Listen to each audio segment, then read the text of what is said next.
নমস্কার বন্ধুরা, ঝুমার লাইফস্টাইল ব্লগে সবাইকে জানাই অনেক অনেক স্বাগত। আমার প্রিয় বন্ধুরা যে যেখান থেকে আমার এই ভিডিওটা দেখছো, আশা করছি সবাই সুস্থ আছে ও ভালো আছে। তো আজকে তোমাদের মাঝে একটা নতুন ব্লগ ভিডিও নিয়ে চলে এসেছি। দেখতেই পেলে প্রথমে একটা মাছ দেখালাম। হ্যাঁ, এটা আমাদের পুকুরেরই মাছ। হ্যাঁ, পুকুর থেকে আজকের একটা মাছ ধরা হয়েছে। দেখো কত বড় মাছ। এই মাছটার নাম হলো পাঙাশ মাছ। তোমরা এই মাছটা কী নামে, কে কী নামে চেনো, আমাকে অবশ্যই কিন্তু কমেন্টে জানাতে পারো। আর দেখো কত বড় মাছ। এই মাছটার ওজন প্রায় 4 কেজি হবে। আজকে পুকুর থেকে এটাই ধরা হলো। তাও আমি আর পেখম তো প্রথমেই দেখলে ছুটেছি দেখতে। তো গিয়ে দেখলাম, ধরে দেখছি, তুলতেই পারছিলাম না, এত বড়টা মাছ। আর ওর যে কাঁটাগুলো আছে না, ওগুলো না খুব ধারালো হয়। তো ওগুলো না একবার আমার শাশুড়ির পায়েতে না ফুটে গেছিলো, মানে কাটতে গিয়ে। আর সে কি যন্ত্রণা, ব্যথা, কি বড় বড় কাঁটা, দেখতে পাচ্ছ তো। তো ওই ভয়ে না আমি ভয়ে ভয়ে দেখছিলাম। আর তারপরে আমি আর পেখম একটু দাঁড়িয়ে দাঁড়িয়ে দেখছিলাম কেমনভাবে মাছ কাটছে। তারপরে দেখো আমার শাশুড়ি মা মাছ কাটতে বসে পড়েছে। আর মাছটা কাটছিল কাটারি দিয়ে, মানে কাঁটাগুলো তো প্রচুর ধার, তো বঁটি দিয়ে কাটা সম্ভব নয়। তাই প্রথমে কাটারি দিয়ে কাঁটাগুলো ভেঙে দিচ্ছিল। আর আমি আর পেখম এই যে দাঁড়িয়ে দাঁড়িয়ে দেখছিল। পেখম খুব মজা পাচ্ছিল। ও তো এই মাছটা প্রথম দেখছে, মানে খাওয়া হয়েছে অনেকবার কিন্তু ও দেখেনি। আর এই প্রথম এত বড়টা মাছ ধরা হলো পুকুর থেকে। আগেও ধরা হয়েছে কিন্তু পেখম দেখেনি। আমাদের পুকুরে না এর চেয়েও বড় বড় মাছ আছে, প্রায় 6 কেজি 7 কেজির ওজনের হয়। আর এই মাছগুলো না খুব তৈলাক্ত হয়। তোমরা কিন্তু অবশ্যই আমাকে কমেন্টে জানাবে যে তোমরা এই মাছটাকে কী নামে পরিচিত, মানে তোমরা এই মাছটাকে আর কে কী নামে ডাকো। ঠিক আছে, আমাদের এদিকে এটাকে পাঁশ মাছ বলা হয়। আর এটা না প্রচুর তৈলাক্ত, মানে 4 কেজি ওজনে বুঝতেই পারছো কতটা তৈলাক্ত হবে।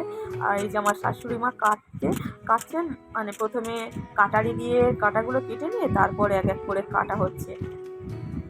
তো ওই মাছটা না খেতেও খুব মজার হয়। এটা ঝাল করব আজকে বাড়িতে। অবশ্যই তোমাদের সাথে পরের ভিডিওতে এই ঝাল রেসিপি শেয়ার করব, কারণ ভিডিওটা করতে গিয়ে অনেক বড়টা হয়ে গেছিলো। ওই জন্য আর যে ঝালটা বানিয়েছিলাম সেই রেসিপিটা আর শেয়ার করিনি। অবশ্যই তোমাদেরকে শেয়ার করব। তো বন্ধুরা, দেখতেই পাচ্ছ মাছটা গল্প করতে করতে অলরেডি কাটাই হয়ে গেল। কত বড় মাছ, এর চেয়ে তোমরা আরও বড় মাছ খেয়েছো কিনা অবশ্যই আমাকে জানাবে। মানে এই মাছ এর চেয়ে আরও বড়, মানে তোমরা দেখেছো বা খেয়েছো কিনা অবশ্যই কিন্তু আমাকে জানাবে, ঠিক আছে। দেখো কাটা প্রায় কমপ্লিট। আমার কথা বলতে বলতে, মানে কাটা বলতে লেজার দিকটা পুরো কাটা হয়ে গেছে। এবারে মাথার দিকটা কাটবে। মাথাটা কাটতে তো আরেকটা, মানে কী বলো তো, এত মোটা মাথা না, বড় আর শক্ত, খুব শক্ত হয়। তো ওটাকে কাটারি দিয়েই কাটতে হবে। মানে আর ওইদিকে দেখতে পাচ্ছ ছাই নিয়ে বসে পড়েছিল, ছাই দিয়েই কাটতে হবে, কারণ খুব স্লিপ করছিল। আর মাছটা খুব লালা কাটে, ঠিক আছে। পুকুরের মাছ তো, পুকুরের আবর্জনা এইসব খায়, মানে ভাত মুড়ি এসব খায় তো। আর দেখো কিরম লালা কাটছে, ওই জন্য ছাইও নেওয়া হয়েছে। তো বন্ধুরা, আশা করছি তোমাদের ভিডিওটা ভালো লাগছে মাছগুলো দেখে। আবারও আমি যখন যখন জাল ফেলা হবে, মানে মাছ ধরা হবে, তখন তার ভিডিও করে তোমাদের সাথে শেয়ার করব। অবশ্যই তোমাদের কাছে এগুলো বলবো। আর এই দেখো মাছগুলো কাটাও হয়ে এসেছে। তো বন্ধুরা, ভিডিওটা কেমন লাগলো অবশ্যই কিন্তু আমাকে কমেন্টে জানাবে। আশা করছি ভিডিওটা ভালো লাগছে। আর ভালো লাগলে লাইক করবে, কমেন্ট করবে, আর অবশ্যই আমার চ্যানেলটা সাবস্ক্রাইব করে দিও। আমার পাশে থেকো বন্ধুরা। আর এই যে দেখতেই পাচ্ছ, বলতে না বলতেই মাথাটাও কাটা আরম্ভ হয়ে গেছে। তো বন্ধুরা, আজকের মতন এই পর্যন্তই। তো ভিডিওটা দেখার জন্য অনেক অনেক ধন্যবাদ। নমস্কার।